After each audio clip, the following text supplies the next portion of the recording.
sekalian, selamat pagi dan salam sejahtera bagi kita semua. Semoga dilimpahi kekuatan dan kesehatan yang datang dari Allah di dalam Yesus Kristus dan Roh Kudus.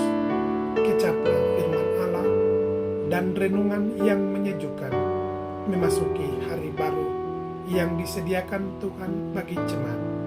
Siapkan hati kita untuk mendengar Allah. Marilah berdoa. Ya Allah, di dalam Yesus Kristus penyelamat kami bersyukur atas waktu yang Engkau sediakan, mengecap anugerah-Mu yang memulihkan keadaan kami. Kami mohon, kuasailah pikir, ide dan rencana kami di usbuh baru ini, dalam pertolongan Roh-Mu yang kudus. Ubahlah pikir kami dengan sabda-Mu, agar kami diubah sesuai dengan cara dan rencana-Mu yang ajaib. Ya Allah, dengarlah doa kami. Jemaat yang di rumah, siapkan Alkitab dan bukalah pada kitab Amsal pasal 11 ayat 25-27. Dengarlah firman Allah. Siapa banyak memberi, diberi kelimpahan. Siapa memberi minum, ia sendiri akan diberi minum. Siapa menahan gandum, ia dikutuki orang, tetapi berkat Tuhan turun di atas kepala orang yang menjadi gandum. Siapa mengejar kebaikan, berusaha untuk dikenang orang, tetapi siapa mengejar kejahatan, akan ditimpa kejahatan. Demikianlah sabda Allah. Jemaat sekalian, manusia banyak ditawari banyak hal dalam pemenuhan idealisme sosial yang kompleks. Semakin banyak rencana manusia, semakin banyak membutuhkan biaya, tenaga, dan bantuan. Apa gunanya kita memiliki segalanya jika jiwa kita tidak tentram dan membuat kita terus gelisah? Allah menawarkan solusi atas kegelisahan kita dengan menemukan semuanya di dalam iman, doa, dan harapan bersamanya. Hari ini kita belajar untuk tidak mengejar dan menumpuk kebaikan untuk kita nikmati sendiri, tapi mesti dibagi kepada orang lain. Kita belajar dari Alkitab, kitab Amsal yang mengajari ajaran hikmat tentang bagaimana seharusnya kita hidup. Berbuat baik adalah kebutuhan dasar manusia.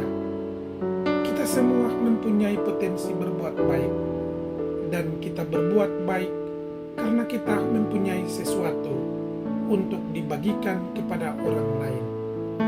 Sesuatu itu dapat berupa waktu, uang, talenta, cinta, perhatian, ide, dan sebagainya. Pengamsal ini mengajari kita cara praktis berbuat baik. Pertama, orang yang memberi banyak berkat akan diberi kelimpahan, dan siapa yang memberi minum akan diberi minum. Itu hukum moralnya yang diberlakukan pengamsal. Secara manusiawi, kita berpikir ketika memberi, ada yang berkurang pada diri kita. Tetapi, teks ini menyatakan tentang perspektif sehat dalam memberi. Semakin memberi, hidup tidak minus, sebaliknya hidup kita plus. Semakin banyak memberi, semakin banyak energi kebaikan dan sukacita dirasakan oleh orang yang memberi maupun orang yang menerima. Kedua, siapa yang menahan gandum atau berkat, maka dipastikan ia akan dikutuk. Sebaliknya berkat turun atas orang yang menjual gandum. Sederhananya, jika kita mempunyai berkat atau sesuatu, bagilah kepada orang lain. Jangan menunda dan jangan menahan kebaikan itu. Karena orang yang mempraktekkan itu adalah dikutuk. Berkatnya akan berubah menjadi kutuk. Justru kita menjadi gandum dan berbagi Tuhan akan memerintahkan berkat menjadi bagian atas hidup kita. Ketiga, hukum karma, bahwa orang yang mengejar kebaikan berusaha dikenan manusia, tetapi orang yang mengejar kejahatan akan ditimpa kejahatan. Ada berkat dan kuasa di balik kesediaan kita berbagi kebaikan atau memberi. Tidak ada pemberian yang berakhir sia-sia, karena setiap pemberian dan kebaikan akan berbuah kebaikan, yaitu berkenan di hadapan Tuhan dan sesama.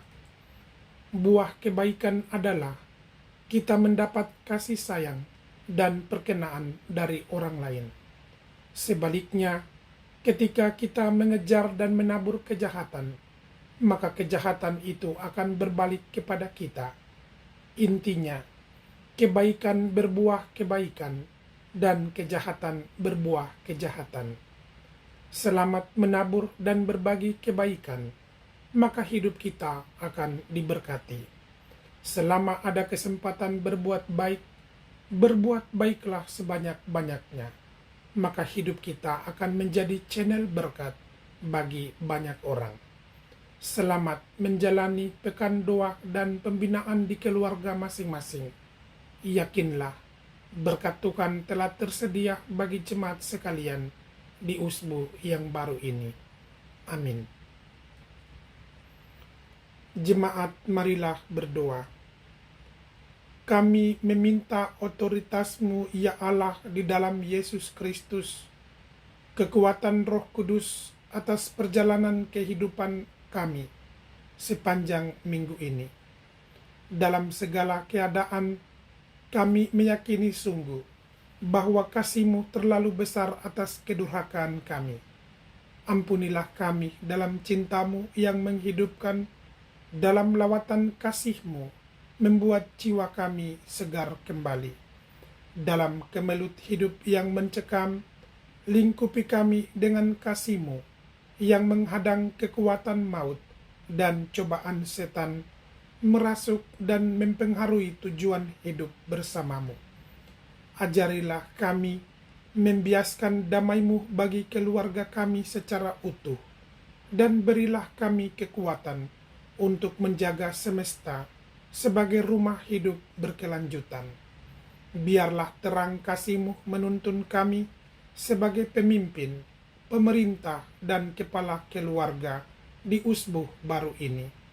Dalam sejuta harapan, mimpi, permintaan, pekerjaan, pelayanan, dan pengabdian kami, ajarilah kami untuk merawat alam demi kelestarian hidup yang harmoni, sehingga kami semua hidup damai dalam cinta-Mu yang memulihkan. Bantulah kami selesaikan persoalan hidup. Jangan biarkan kami tersesat dan membiarkan iblis melakukan aksinya yang menyesatkan. Sembuhkanlah penyakit kami, serta berikan kekuatan bagi yang lemah. Kehadiran kami kiranya memberikan senyuman yang mereka bagi para janda, duda, yatim piatu, dan orang tua lanjut usia. Biarlah Roh-Mu menuntun kami memberi cinta, senyum, dan pertolongan bagi hidup dan sesama, agar kehendak-Mu menjadi nyata dalam karya dan pengabdian kami. Demikianlah doa kami dalam renungan dan doa di pagi ini. Biarlah berkat-Mu diberikan kepada jemaat-Mu. Tuhan memberkati dan melindungi engkau. Tuhan menyinari engkau dengan wajah-Nya dan memberi engkau kasih karunia. Tuhan menghadapkan wajah-Nya kepadamu dan memberi engkau damai sejahtera. Amin.